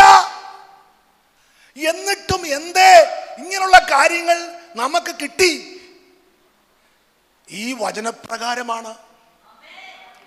പിതാക്കന്മാർ മക്കളോട് പറഞ്ഞു, മക്കൾ അവരുടെ മക്കളോട് പറഞ്ഞു, അവരുടെ മക്കൾ അവരുടെ മക്കളോട് പറഞ്ഞു. ഇങ്ങനെ തലമുറകൾ കൈമാറിയ വിലപ്പെട്ട ജ്ഞാനമാണ് ഈ വേദപുസ്തകം. വിശ്വസിക്കുന്നവർക്ക് ഞാൻ ദൈവത്തെ സ്തുതിക്കട്ടെ. വിലപ്പെട്ട ജ്ഞാനം, ദൈവത്തിന്റെ പ്രവൃത്തി, അവന്റെ സൃഷ്ടിപ്പ്. വാസ്തവത്തില് എനിക്ക് വളരെ സന്തോഷമുണ്ട്. ഈ സൃഷ്ടിപ്പിന്റെ കാര്യങ്ങളൊക്കെ പറയുന്ന ഒരു പുസ്തകമാണ് വേദപുസ്തകം, അല്ലേ? ഒരു നല്ല തുടക്കമുണ്ട്. വേറെ ഒരു ഗ്രന്ഥത്തിനും ഇങ്ങനെ ഒരു നല്ല തുടക്കമില്ല, നല്ല അവസാനമില്ല. അതാണ് വേദപുസ്തകത്തിന്റെ പ്രത്യേകത. 3600-ൽ പരം ഭാഷകളിലേക്ക് ഇത് തർജിമ ചെയ്യപ്പെട്ടു. ഭാഗികമായിട്ടോ പൂർണ്ണമായിട്ടോ 3600 ഭാഷകളിലേക്ക് ഇത് തർജ്ജിമ ചെയ്യപ്പെട്ടു. കാര്യം എന്താണ്? ഇതിനകത്തെ ജീവന്റെ സത്യങ്ങൾ ലോകം ഗ്രഹിക്കണമെന്ന് ദൈവം താല്പര്യപ്പെട്ടു. ഇതിനകത്ത് ജീവന്റെ വചനമുണ്ട്. അത് കിട്ടിയാൽ ജീവൻ പ്രാപിക്കാം, കടഭാരത്തെ മറികടക്കാം, രോഗത്തെ അതിജീവിക്കാം, ലോകത്തെ അതിജീവിക്കാം. Come on, lift up your voice and praise. മുമ്പോട്ട് പോകട്ടെ, വീണ്ടും വായിക്കാം ഒരു വാക്യം കൂടെ. പുറപ്പാട് പുസ്തകം 12-ാം അധ്യായം 26-27 വാക്യങ്ങൾ. പുറപ്പാട് പുസ്തകം 12-ാം അധ്യായം 26-27.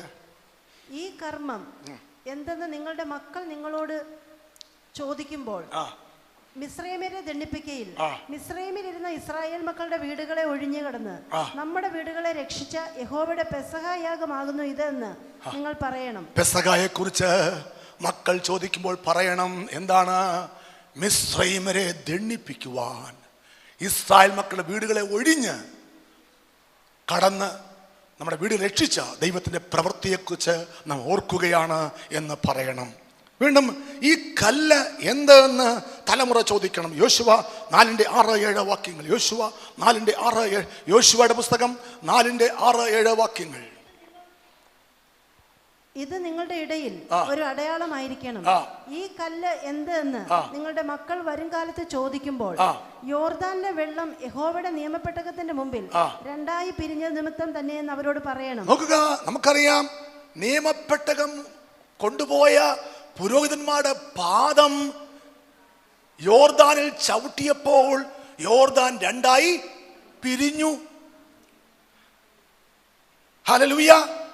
ആ പിരിവ് ഒരു സാധാരണ കാര്യമല്ല. ഇതുവരെയും അങ്ങനൊന്നും ഉണ്ടായിട്ടില്ല. പലപ്പോഴും കരകവിഞ്ഞൊഴുകുന്ന ഒരു നദിയാണ് യോർദാൻ നദി. അതുകൊണ്ട് അവരെന്ത് ചെയ്തു? ഉണങ്ങിയ നിലത്ത് നിന്ന് 12 കല്ല് ചുമന്ന് പുറത്തു കൊണ്ട് വെച്ചു. എന്തിനാണ്? നാളത്തെ തെളിവിനായിട്ട്. ആ കല്ല് കാണുമ്പോൾ തലമുറ ചോദിക്കണം, ഇത് എന്ത്? മറുപടി പറഞ്ഞു കൊടുക്കണം. എന്താണ്? ദൈവം നമുക്ക് യോർദാനെ 2 പിരിച്ചു. യോർദാനെ, ഈ കരകവിഞ്ഞൊഴുകുന്ന യോർദാനെയാ.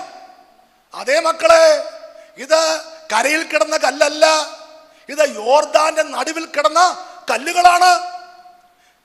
പിതാക്കന്മാരാണത് ചുമന്ന് അവിടെ കൊണ്ടുവച്ചത്, കരയിൽ കൊണ്ടുപോയി വെച്ചത്. ആ ദൈവത്തെയാണ് നാം സേവിക്കുന്നത്. അപ്പോൾ കുഞ്ഞുങ്ങളുടെ അകത്ത് എന്തുണ്ടായി? ഒരു വിശ്വാസം. യോർദാനെ പിരിക്കാൻ കഴിയുന്നവനാണ് ഞങ്ങളുടെ ദൈവം. ഇന്ന് പകൽക്കാലം ദൈവത്തിന്റെ വചനം കേൾക്കുമ്പോൾ നിന്റെ അകത്തും ഒരു വിശ്വാസം ഉണ്ടാകട്ടെ. അസാധ്യങ്ങളെ സാധ്യമാക്കുന്നവനാണ് എന്റെ ദൈവം. ഇല്ലാത്തതിനെ ഉള്ളതിനെ പോലെ വിളിച്ചു വരുന്നവനാണ് എന്റെ ദൈവം. അധികം പ്രയാസമുള്ളത് തീർക്കുന്നവനാണ് എന്റെ ദൈവം. നമ്മുടെ തലമുറയ്ക്ക് എന്ത് വേണം? വിശ്വാസം വേണം. അത് ആര് കൊടുക്കണം? നമ്മൾ കൊടുക്കണം. എന്താണ് ഇവിടെ ബോസ് വിളിക്കുന്നത്?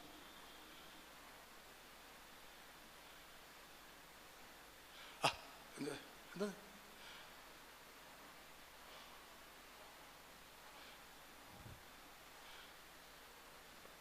ആര് കൊടുക്കണം?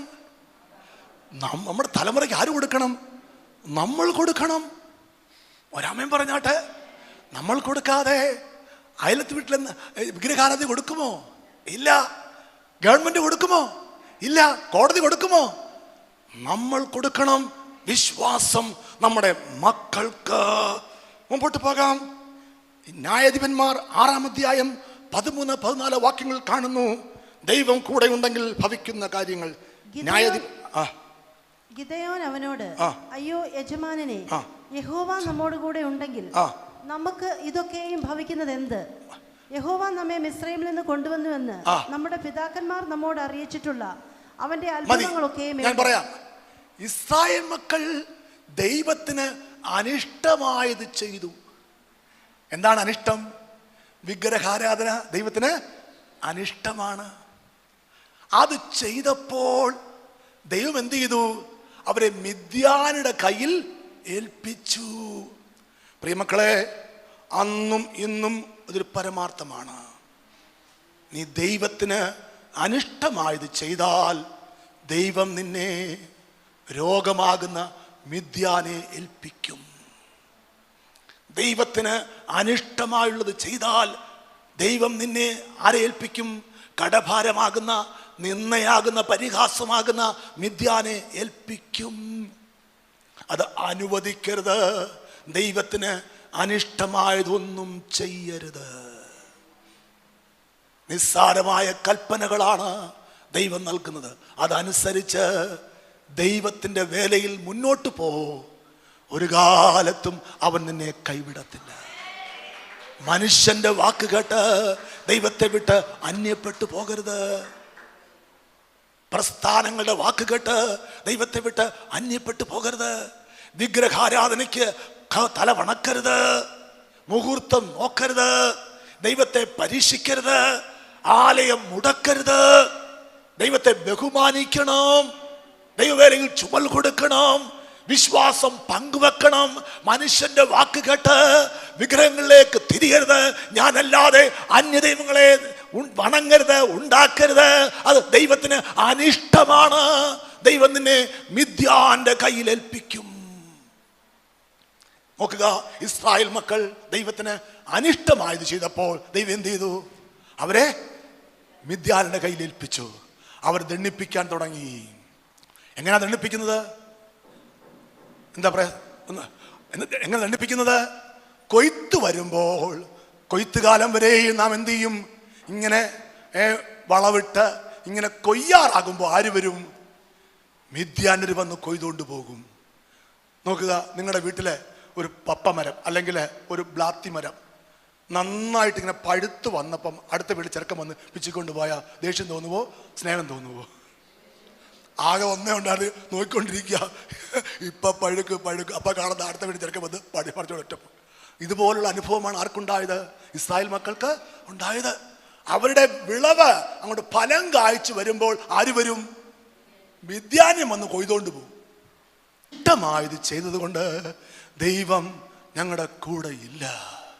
പക്ഷെ അവൻ പറയുന്നു, ദൈവം കൂടെ ഉണ്ടെങ്കിൽ ഇതൊന്നും സംഭവിക്കത്തില്ല. എത്ര പേർക്ക് ചേർന്ന് പറയാൻ കഴിയും? ദൈവം നിന്റെ കൂടെ ഉണ്ടെങ്കിൽ ഒരു രോഗവും വരത്തില്ല. ദൈവം നിന്റെ കൂടെ ഉണ്ടെങ്കിൽ ഒരു പ്രശ്നങ്ങളുമില്ല. ദൈവം കൂടെ ഉണ്ടെങ്കിൽ നിനക്ക് ശത്രുവില്ല. ദൈവം കൂടെ ഉണ്ടെങ്കിൽ തടസ്സമില്ല, പ്രയാസമില്ല, പ്രതികൂലമില്ല. വഴികൾ, വാതിലുകൾ തക്ക സമയങ്ങൾ തുറക്കപ്പെടുകയാണ്. ദുർഘടങ്ങളെ നിരപ്പാക്കിക്കൊണ്ട്, ഇരുമ്പോടാമ്പിളെ ഒടിച്ചുകൊണ്ട് അവൻ മുമ്പേ ദഹിപ്പിക്കുന്ന അഗ്നിയായി ദൈവം നിനക്ക് മുമ്പേ പോകുകയാണ്. പ്രിയമക്കളെ, ഞാൻ പറയാറുണ്ട്, പല ആലയങ്ങളിലും ചെയ്വന പറഞ്ഞു കൊടുക്കാറില്ല. എന്തുകൊണ്ടാ? പെന്തക്കോസ്ത് ആലയങ്ങളിൽ അനർത്ഥങ്ങൾ, അപകട മരണങ്ങൾ, രോഗങ്ങൾ, അനാവശ്യ ജാതികളിൽ പോലും ഇല്ലാത്ത പ്രശ്നങ്ങൾ എന്തുകൊണ്ടാ? ഞാൻ പറയാം, പ്രാർത്ഥിച്ച് പുറത്തു പോകാറില്ല. പാസ്റ്റർമാർ പോലും പ്രാർത്ഥിക്കാറില്ല പുറത്തു പോകുമ്പോൾ. പരമാർത്ഥമായ കാര്യമാണ്. അവർക്കെല്ലാം ദൈവം പോക്കറ്റിലാണ്. ഹല്ലേലൂയ. നമുക്ക് പ്രാർത്ഥിക്കാം. പുറത്ത് അകത്ത് പ്രാർത്ഥനയില്ല, വെളി വരുമ്പോഴത്തേക്ക് നമുക്ക് പ്രാർത്ഥിക്കാം. ദൈവം പോക്കറ്റിലാണ്. അല്ല, എവിടെ പോയാലും മുട്ടുമടക്കി പ്രാർത്ഥിക്കണം. രാമൻ പറഞ്ഞാട്ടെ, ശ്രദ്ധിച്ച് കേൾക്ക്, ശ്രദ്ധിച്ച് കേൾക്ക്, ശ്രദ്ധിച്ച് കേൾക്ക്. ദൈവത്തെ അനുകൂലമാക്കിയിട്ട് പോ, എല്ലാ പ്രതികൂലങ്ങളും നിനക്ക് അനുകൂലമായി മാറാം. ദൈവത്തെ അനുകൂലമാക്ക, ദൈവത്തെ മക്കളെ, കൂടിപ്പോയാൽ ഒരു 4 വാക്ക് ഒന്ന് മുട്ടുമടക്കുക, ലഭിക്കുന്ന ആനുകൂല്യമോ അസാധാരണമാണ്. എഴുതി വെക്ക്, എഴുതി വെക്ക്. ഹൃദയമാകുന്ന മാംസപ്പലകയിൽ ഓൺലൈനിൽ കാണുന്നവരെ നിങ്ങളുടെ പാച്ചെടുത്ത് പഠിപ്പിച്ചോ? പഠിപ്പിച്ചില്ലെങ്കിൽ ദൈവാത്മാവ് പഠിപ്പിക്കുന്നു. ഏറ്റെടുക്ക്. ഒന്ന് മുട്ടുമടക്ക്. ജോലിക്ക് പോകുന്നു, ഒന്ന് മുട്ടുമടക്ക്. പറ, എന്റെ ഗമനത്തെയും ആഗമനത്തെയും നീ സ്ഥിരമാക്കണം. കർത്താവേ, നീ മുമ്പേ പോയി ദുർഘടങ്ങളെ നിരപ്പാക്കണം, വളഞ്ഞതിനെ ചൊവ്വാക്കണം. ഒരു വാക്കൂടെ ചേർക്ക്. എല്ലാ ദുഷ്ട പ്ലാനുകളെയും യേശുവിന്റെ നാമത്തിൽ റദ്ദ് ചെയ്യുന്നു. യേശുവിന്റെ നാമത്തിൽ തന്നെ ആമേൻ. എത്ര വാക്കുണ്ട്? 4 വാക്ക്. ലഭിക്കുന്ന ആനുകൂല്യമോ അസാധാരണമായത്. പിശാച് വണങ്ങി നിൽക്കും, മുട്ടടിക്കും. പിശാചിന്റെ ആദിമഹത്തായ പരിവാരങ്ങൾ കിട്ടും. നീ കൃതാർത്ഥനാകും. പ്രിയ മക്കളെ, എനിക്ക് 2 സുഹൃത്തുക്കളുണ്ട് മുകളിൽ. കഴിഞ്ഞ ദിവസം നിങ്ങൾ ആ വീഡിയോ കണ്ടു കാണും അല്ലേ? നിങ്ങൾ കണ്ടായിരുന്നോ വീഡിയോ? ഞാനിട്ട വീഡിയോ കണ്ടായിരുന്നോ? ഫേസ്ബുക്കിൽ അലക്സാണ്ടറും എലിസബത്തും. ആരാ? അടുത്ത വീട്ടിൽ താമസിക്കുന്ന പിള്ളേരല്ല, തെങ്ങിൻ്റെ ഉള്ളിൽ താമസിക്കുന്ന പരുന്ത്. അലക്സാണ്ടറും എലിസബത്തും രണ്ടും എപ്പോഴും വഴക്കാം. അലക്സാണ്ടർ ആഹാരം കൊണ്ടിരുന്നു കുറച്ചേ കൊടുക്കത്തുള്ളൂ. ആർക്ക്? എലിസബത്തിന് ചിരിയെ കൊടുക്കും. എലിസബത്ത് പുറകെ കിടന്ന് കൂവാ, ചിരി കഴിച്ചാൽ മതി. അപ്പോൾ ഇതിന്റെ ഞാൻ ഒബ്സർവ് ചെയ്യാറുണ്ട്. ഈ പരുന്തിന്റെ പരിപാടി എന്താ? കാക്കയാണ് എവിടെ പോയാലും പറപ്പല, അടിയോട് അടിയാ, ചിറകിട്ട്. ഈ അടിയില്ലാതെ കാക്കയ്ക്കൊരു നീക്കമില്ല. പരുന്തിനോ? പരുന്ത് ചിറകടിക്കുന്നത് വളരെ അപൂർവ. പരുന്ത് പാറുകയാ, പറക്കുകയല്ല. പരുന്ത് എന്ത് ചെയ്യും? ചിറകങ്ങ് വിരിച്ചു പിടിക്കും. പിന്നെ കാറ്റാണ് അവനെങ്ങനെ. പിന്നെ ഈ കാറ്റിനനുസരിച്ചുള്ള നിയന്ത്രണങ്ങൾ മാത്രമേ ഉള്ളൂ. മനസ്സിലായോ? ഈ 2 ചിറക് എന്ത് ചെയ്യും? 2 ചിറകും പരുന്തങ്ങ് നല്ല നിവർത്തി അങ്ങ് പിടിക്കും. വല്ലതും മനസ്സിലായോ? വിശ്വാസിയുടെ 2 ചിറകാണ് പ്രാർത്ഥനയും വിശ്വാസവും. Faith and power. ഇത് ചുരുക്കി വെക്കരുത്. എന്ത് ചെയ്യണം? നിവർത്തി പിടിക്കണം. ഏത് കാറ്റ് വന്നാലും അതിന്റെ മുകളിൽ നീ പറന്നു പൊങ്ങും. നമ്മുടെ കാര്യം എന്താ? നമുക്ക് ചിറകുണ്ട്, നിവർത്തി പിടിക്കാറില്ല. അതുകൊണ്ട് എന്താ? തലയിൽ കുത്തി തറയിൽ വീഴും. ചിലപ്പോൾ ഒരു ചിറക് മാത്രം ഇട്ട് അടിക്കും. നടക്കുമോ? ഒരു ചിറക് മാത്രം നമുക്ക് തരുന്നറിയാമോ? ഇങ്ങനെ കറങ്ങും. 2 ചിറകും ഒരേപോലെ നിവർത്തിപ്പിടിക്കണം. വിശ്വാസവും പ്രാർത്ഥനയും ഗൗരവമായി കണ്ടത് നിവർത്തിപ്പിടിക്കണം. എന്നാലേ നിനക്ക് ഉയരങ്ങളിൽ പറക്കുവാൻ കഴിയൂ. ഒരാമേൻ പറഞ്ഞാട്ടെ. വിശ്വസിക്കുന്നവർക്കായി ഞാൻ ദൈവത്തെ സ്തുതിക്കട്ടെ.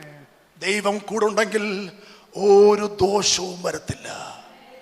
ദൈവം കൂടുണ്ടെങ്കിൽ ഒരു പോലും നാവനക്കത്തില്ല. ചിലപ്പോഴൊക്കെ ഞാൻ ഇറങ്ങുമ്പോഴേ ധൃതി പിടിച്ചിറങ്ങും കേട്ടോ. പ്രാർത്ഥിക്കാൻ മറന്നുപോകും. പക്ഷെ പടി ഇറങ്ങുമ്പോൾ ഞാൻ ഓർക്കും, പ്രാർത്ഥിച്ചില്ലല്ലോ. ചിലപ്പോഴൊക്കെ വണ്ടിക്കടുത്ത് തറയിൽ ഞാൻ മുട്ടുമടക്കിയിട്ടുണ്ട്. പക്ഷേ ആൾക്കാർ നോക്കുമ്പോൾ എന്താ, ടയറിന് കാറ്റുണ്ടോ നോക്കുക പാസ്റ്റർ, എല്ലാ ടയറിനും കാറ്റുണ്ടോന്ന്. ഞാൻ കാറ്റ് നോക്കുകയല്ല, മുട്ടുമടക്കി പ്രാർത്ഥിക്കുക. എനിക്കറിയാം ദൈവം അനുകൂലമാണെങ്കിൽ ഒരു പ്രതികൂലമില്ല. Oh, if God be for us, who can be against us? Oh, if God be for us, who can be against us? നീ പോകുന്ന വാഹനത്തെ നീ പ്രാർത്ഥിച്ചു പോകുമെങ്കിൽ ദൈവം പല്ലേറിയതും പുതിയതും മൂർച്ചയുള്ളതുമായ മെതിവണ്ടിയാക്കി മാറ്റും. മൂഢജാതി, യുക്തിവാദി, ഇസക്കാരൻ, തീവ്രവാദി അതിന്റെ ടയറിനടിയിൽ കത്തിച്ച അമരും, തകർന്ന് തരിപ്പണമായി പോകും. ഇതുകൊണ്ടാണ് പലപ്പോഴും ഞാൻ പറയാറുള്ളത്, സിംഹമേ, കരടിയേ, ദാവീദിന്റെ മുമ്പിൽ കയറി നിൽക്കരുത്, അവൻ കീറിക്കളയും. അവന്റെ മേൽ അഭിഷേകമുണ്ട്. നീ ഒരു ദാവീദാകട്ടെ. സിംഹത്തെയും കരടിയെയും വലിച്ചു കീറുന്ന, പ്രതികൂലങ്ങളെ വലിച്ചു കീറുന്ന, പ്രതികൂലങ്ങളെ, രോഗത്തെ വലിച്ചു കീറുന്ന, ശത്രുവിനെ വലിച്ചു കീറുന്ന,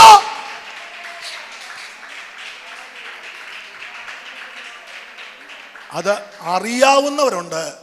അവർ മാറിക്കളയും. അവർ പറയും, ദോ വരുന്ന പല്ലേറിയതും പുതിയതും മൂർച്ചയുള്ളതുമായ, മാറുന്നില്ല.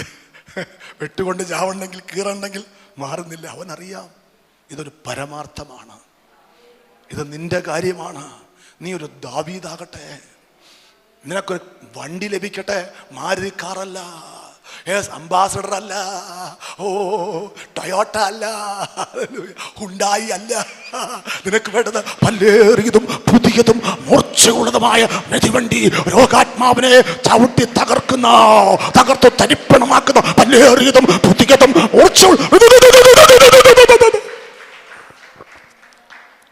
ഇതൊക്കെ വളരെ വളരെ സത്യമായ കാര്യങ്ങളാണ്. പക്ഷെ ഈ ആനുകൂല്യങ്ങൾ അനുഭവിക്കുന്നവർ വളരെ വളരെ കുറവാണ്. പക്ഷെ വാഴാൻ വേണ്ടിയാണ് ദൈവം നിന്നെ രക്തം കൊണ്ട് വീണ്ടെടുത്തത്. പറഞ്ഞാട്ടെ, വാഴാൻ വേണ്ടിയാണ് ദൈവം എന്നെ രക്തം കൊണ്ട് വീണ്ടെടുത്തത്. എഴുതി വെച്ചാട്ടെ, ഹൃദയമാകുന്ന മാംസം, വാഴാൻ വേണ്ടിയാണ് ദൈവം എന്നെ രക്തം കൊണ്ട് വീണ്ടെടുത്തത്. വിലപ്പെട്ട വാക്യമാണ്, വിലപ്പെട്ട വാക്യമാണ്. ഇടയ്ക്ക് ദൈവാത്മാവ് പുറപ്പെടുവിക്കുകയാണ്. വാഴാൻ വേണ്ടിയാണ് ദൈവം എന്നെ രക്തം കൊണ്ട് വീണ്ടെടുത്തത്. വാഴാൻ വേണ്ടിയാണ് ദൈവം എന്നെ രക്തം കൊണ്ട് വീണ്ടെടുത്തത്. കഴിയുമെങ്കിൽ പ്രിന്റ് ചെയ്യ്. വാഴാൻ വേണ്ടിയാണ് യേശു രക്തം ജയം എന്ന വാക്കിന്റെ അടിയിൽ ഒട്ടിച്ചു വെക്ക്. വാഴാൻ വേണ്ടിയാണ് യേശുവിനെ രക്തം കൊണ്ട് വീണ്ടെടുത്തത്. വാഴാൻ വേണ്ടിയാണ് യേശുവിനെ രക്തം കൊണ്ട് വീണ്ടെടുത്തത്. വാഴാൻ വേണ്ടിയാണ് യേശുവിനെ രക്തം കൊണ്ട് വീണ്ടെടുത്തത്.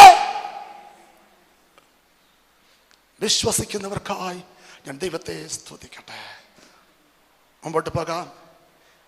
എലീശ ചോദിക്കുന്നു, എന്തു വേണം? 2 രാജാക്കന്മാർ 2:9-10 വാക്യങ്ങൾ. അവർ അക്കരെ കടന്ന ശേഷം ഏലിയാവ് എലീശായോട്, ഞാൻ നിങ്കിൽ നിന്ന് എടുത്തുകൊള്ളപ്പെടും മുമ്പേ ഞാൻ നിനക്ക് എന്ത് ചെയ്തു തരണം ചോദിച്ചോളുക എന്ന് പറഞ്ഞു. അതിനെ എലീശ, നിന്റെ ആത്മാവിൽ ഇരട്ടി പങ്ക് എന്റെ മേൽ വരുമാറാകട്ടെ എന്ന് പറഞ്ഞു. ഏലിയാവിന്റെ പിന്നാലെ കൂടുകയാണ് ആര്? എലീശ. എന്തിനാ സഹോദര ഒരു മനുഷ്യന്റെ പിന്നാലെ കൂടുന്നത്? എലീശയ്ക്ക് ഒരു കാര്യം പറയാനുണ്ട്. ഞാൻ പുറകെ കൂടുന്നത് ഏലിയാവിന്റെ പിന്നാലെയല്ല, ഏലിയാവിൽ വ്യാപരിക്കുന്ന ഒരു അഭിഷേകമുണ്ട്. എനിക്ക് വേണ്ടത് ഏലിയാവിന്റെ പല്ലും നഖവുമല്ല, എനിക്ക് വേണ്ടത് ഏലിയാവിൽ വ്യാപരിക്കുന്ന അഭിഷേകത്തിന്റെ ഇരട്ടി പങ്കാണ്. ലോകം നോക്കുമ്പോൾ ആകാരവും വെള്ളവും ഒക്കെ മാറ്റിവെച്ച് എലീശ ഏലിയാവിന്റെ പിന്നാലെ പോകുകയാണ്. എന്തിനാ സഹോദര ഈ മനുഷ്യന്റെ പിന്നാലെ പോകുന്നത്? അയ്യോ, തെറ്റുപറ്റി, ഈ മനുഷ്യൻ എടുക്കപ്പെടും. പക്ഷേ ഇവന് മേലുള്ള അഭിഷേകമുണ്ടല്ലോ, അതെനിക്കും കൂടെ അവകാശമുള്ള കാര്യമാണ്. ഇവൻ സേവിക്കുന്ന ദൈവത്തെ തന്നെയാണ് ഞാനും സേവിക്കുന്നത്. എനിക്ക് വേണ്ടത് ഏലിയാവിന്റെ പല്ലും നഖവുമല്ല, ഏലിയാവിന്റെ വസ്ത്രമല്ല. അവന്റെ മേൽ അവന്റെ പുതപ്പ്, അവന്റെ മേൽ ശക്തി വ്യാപരിക്കുന്ന ഒരു പുതപ്പുണ്ട്. പുതപ്പ് അവനെ വ്യാപരിക്കുന്ന അഭിഷേകത്തിന്റെ ഇരട്ടി പങ്ക് എനിക്ക് വേണോ? ആൾക്കാരും കളിയാക്കി, എന്തിനാ എലീശ അയാളുടെ പുറകെ പോകുന്നു? അയാൾ എടുക്കപ്പെടും കേട്ടോ, നീ അവഗണിക്കപ്പെടും. നിങ്ങൾ പോയി നിങ്ങളുടെ കാര്യം നോക്ക് എന്നാര് പറഞ്ഞു? എലീശ പറഞ്ഞു. അതേ ചോദ്യം തന്നെ ഏലിയാവും ചോദിക്കുകയാണ്, നീ എന്തിനാ എൻ്റെ പിന്നാലെ വരുന്നേ? നീ എന്നെ വിടാതെ എന്തിനാ വരുന്നേ? അവൻ പറയുകയാണ്, എനിക്കൊരു കാര്യം വേണം. നിന്റെ മേൽ പകർന്ന അഭിഷേകത്തിന്റെ ഇരട്ടി പങ്ക് എനിക്ക് വേണം. ഇരട്ടി പങ്ക്, ഇരട്ടി പങ്ക്, ഇരട്ടി പങ്ക്, ഇരട്ടി പങ്ക്, ഇരട്ടി പങ്ക്.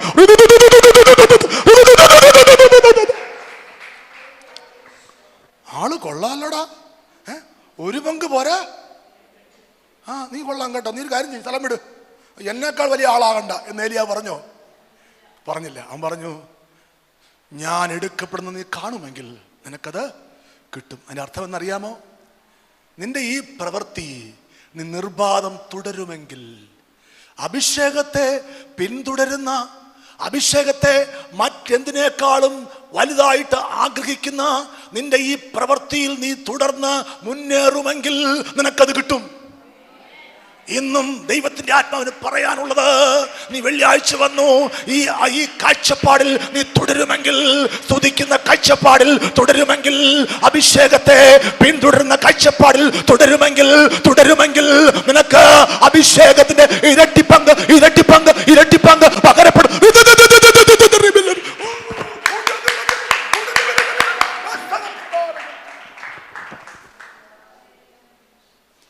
മുമ്പോട്ട് പോകാം. കടം മാറാൻ എന്ത് ചെയ്യണം? 2 രാജാക്കന്മാർ 4:2-6 വരെ. കടം മാറാൻ എന്ത് ചെയ്യണം? എലീശ അവളോട്, ഞാൻ നിനക്ക് വേണ്ടി എന്ത് ചെയ്യണം പറക, വീട്ടിൽ നിനക്ക് എന്തുള്ളൂ എന്ന് ചോദിച്ചു. ഞാൻ നിനക്ക് വേണ്ടി എന്ത് ചെയ്യണം ചോദിക്കുകയാണ്. പ്രിയമക്കളെ, നിങ്ങളുടെ കാഴ്ചപ്പാട് കണ്ടിട്ട്, നിങ്ങളുടെ പ്രാർത്ഥനാ ജീവിതം കണ്ടിട്ട്, നിങ്ങളുടെ ആരാധന കണ്ടിട്ട് ദൈവം ചോദിക്കണം, നിനക്ക് എന്തോ വേണം? ഒരാമയും പറഞ്ഞാട്ടെ. വഴി കൂടെ പോകുന്ന പിച്ചക്കാരൻ ചോദിക്കുക, എന്തോ വേണം? നമ്മൾ മറുപടി കൊടുക്കൂ. നിനക്ക് എന്തോ ഉണ്ട്? നിന്റെ കയ്യിൽ പിച്ചച്ചട്ടിയുണ്ട്, കുറേ തുണ്ട്, നാണ്. ഇപ്പൊ കാലം പോയി കേട്ടോ. കഴിഞ്ഞ ദിവസം പിച്ചക്കാരൻ്റെ തോർത്തെടുത്ത് നോക്കിയപ്പോൾ കാണാൻ ലക്ഷങ്ങളടി.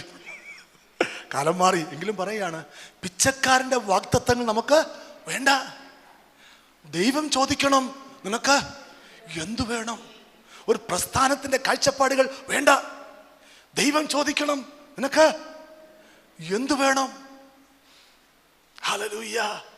ഒരു രാജാവ് ചോദിക്കുകയാണ്, എന്തോ വേണം? നമ്മുടെ ഹൃദയം പിടച്ചു വികസിക്കും അല്ലെ? ആരാ ചോദിക്കുന്നത്? രാജ്യത്തിന്റെ പകുതി വരെ തരാൻ കഴിവുള്ളവൻ ചോദിക്കുകയാണ്, എന്തോ വേണം?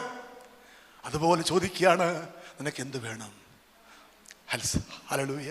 ഗേഹസി പറയും, അവൾക്ക് മകനില്ല, അല്ല, അവൾക്ക് വീട്ടിൽ പ്രയാസമുണ്ട്. എന്താണ്? അവൾക്ക് കടഭാരമാണ്. അവളുടെ ഭർത്താവ് ദൈവത്തിന്റെ ഭക്തനായിരുന്നു, പക്ഷേ കടക്കാരെല്ലാം കൊണ്ടുപോയി. ഇപ്പോൾ അവനെയും അവളെയും കൂടെ അടിമയാക്കാൻ വന്നിരിക്കുകയാണ്. അവൾക്ക് കടഭാരത്തെ മറികടക്കുന്ന ഒരു ദൈവപ്രവൃത്തിയാണ് വേണ്ടത്. ഒരമ്മയും പറഞ്ഞാട്ടെ, ചോദിച്ചു, നിനക്ക് എന്തോ വീട്ടിലുണ്ട്? എൻ്റെ വീട്ടിൽ ആകെയുള്ളത് ഒരു ഭരണി എണ്ണയാണ്. അതുമതി. പോയി വെറും പാത്രങ്ങളെ വാങ്ങ്. നാട്ടുകാരോട് എന്ത് ചോദിക്കണം? വെറും പാത്രങ്ങളെ ചോദിക്ക്, കൊണ്ടുവെക്ക്, എണ്ണ അങ്ങോട്ട് പകര. ആ വെറും പാത്രങ്ങളെല്ലാം എണ്ണ നിറയും. ആരാണ് വെറും പാത്രങ്ങൾ? ആത്മാക്കളാണ് വെറും പാത്രങ്ങൾ. കൽപാത്രങ്ങൾ ആത്മാക്കളാണ്. കടഭാരമുള്ളവരെ, കാഴ്ചപ്പാട് ഏറ്റെടുക്ക്. പുറത്തു പോയി വെറും പാത്രങ്ങളെ അകത്തു കൊണ്ടുവാ. നിന്നിലുള്ള അഭിഷേകം അവരിലേക്ക് പകർന്നു കൊടുക്ക്. നിന്നുള്ള വിശ്വാസം അവരിലേക്ക് പകർന്നു കൊടുക്ക്. ഒരു കാലത്തും ഒരു